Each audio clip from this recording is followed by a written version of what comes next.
Can you share just a little bit about your bars, the chocolate bars, and what's in them? Like the potency, like what's in them? How much should people eat in a day? What are the underlying benefits that they're going to actually, have over time? And I know sometimes, I always tell clients, like, it's not like all of a sudden you wake up and you're like, "Oh, I'm like better. Oh, this or that." These are like subtle changes that change your biochemistry over time that are nourishing your cells and all that. But what is specifically what's in the bars, and how much do people enjoy in a day? And is there a limit? Can we eat too much? I mean, because There's this is gonna be a there's chocolate. gonna be a limit with anything.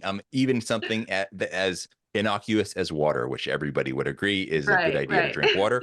If you start drinking 10 gallons a day and you get the dose dramatically wrong, you're not going to feel so great and you're going to run into some health issues. So with anything, even the purest chocolate, there is going to be an upper limit. But the cool thing is that with something like this, your body's not turning to it for a sugar hit because the sugar's not there, even though it does taste sweet. And so you still mentally get that pleasure.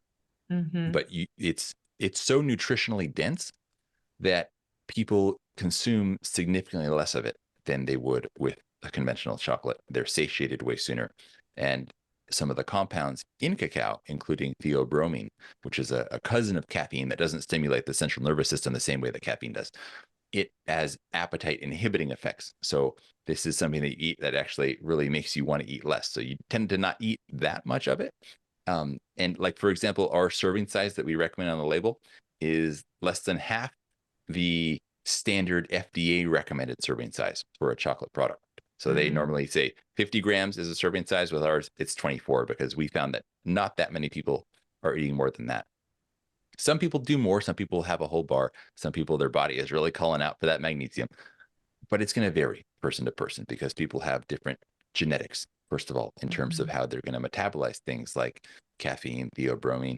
People will be at different states of nutrition, and people will be at just dramatically different states of health from one person to the next. So, as with anything, there's a little bit of self experimentation and listening to your body and fine tuning that's going to be required with anything because there's no one dose or one serving size that's going to be able to copy and paste across the population.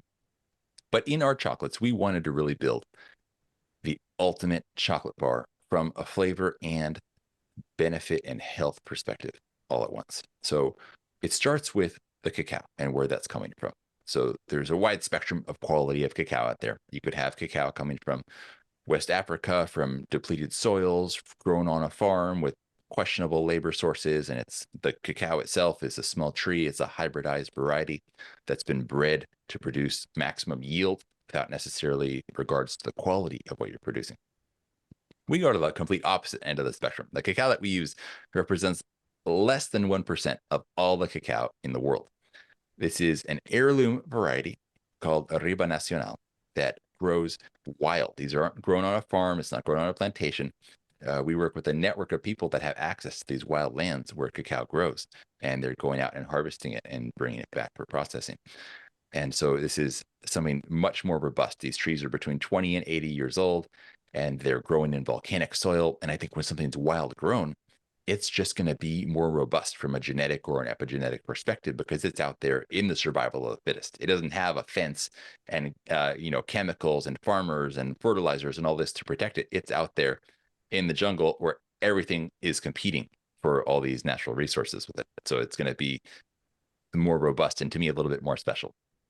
And then through very small batches and low temperature processing, we avoid heating this too high. So some of the heat sensitive compounds that you would potentially lose in the roasting and the grinding process are protected.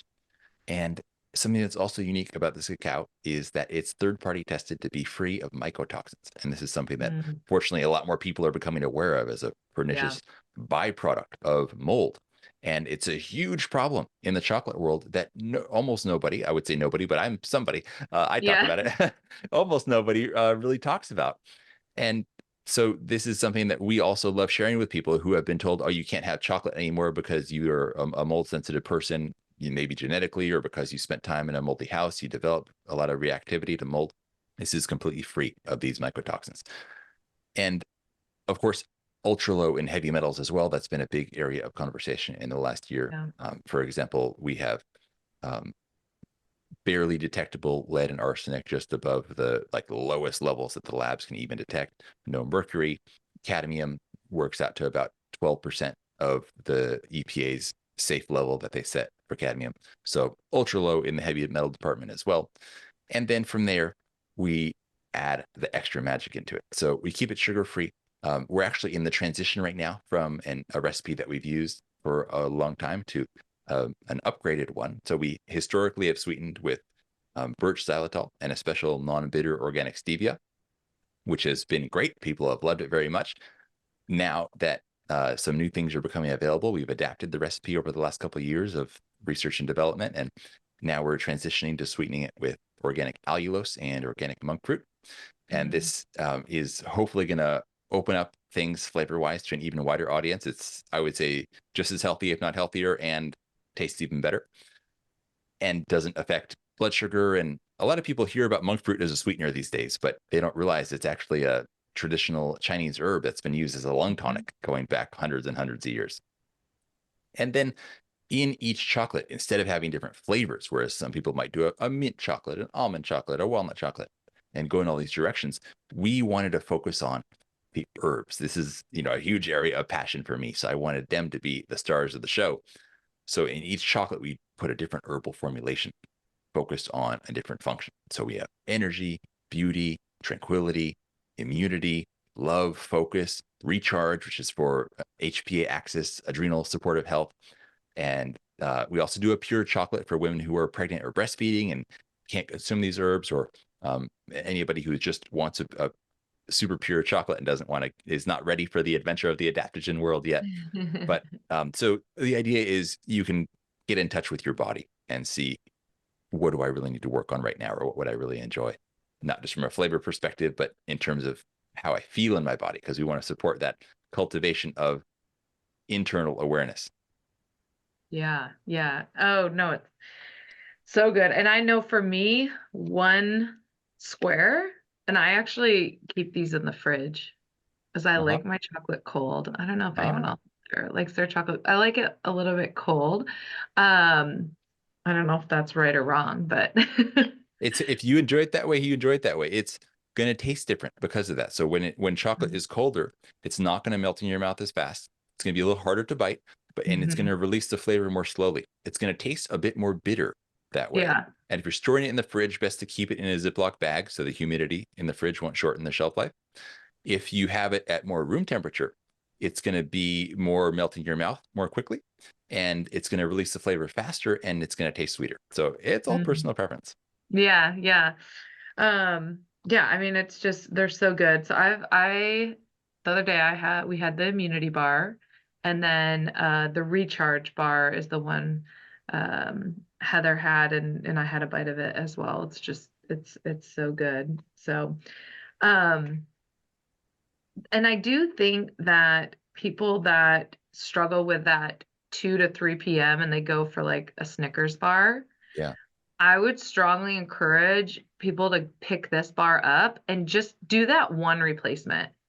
Like just instead of going for that Snickers bar or the handful of M&Ms on, someone's desk in the office or whatever, um, just substitute this bar for that. And yeah, you will find that you don't need that much. Like it's so enjoyable and it's so satisfying that you like a little bit, but if you do eat the whole bar, it's like whatever, not it's not the end of Yeah. the world. Right. It's Not gonna not. have to go It's funny run. because we're so accustomed to these Western foods that are modern processed foods for a lot of people that are designed to always keep you wanting more.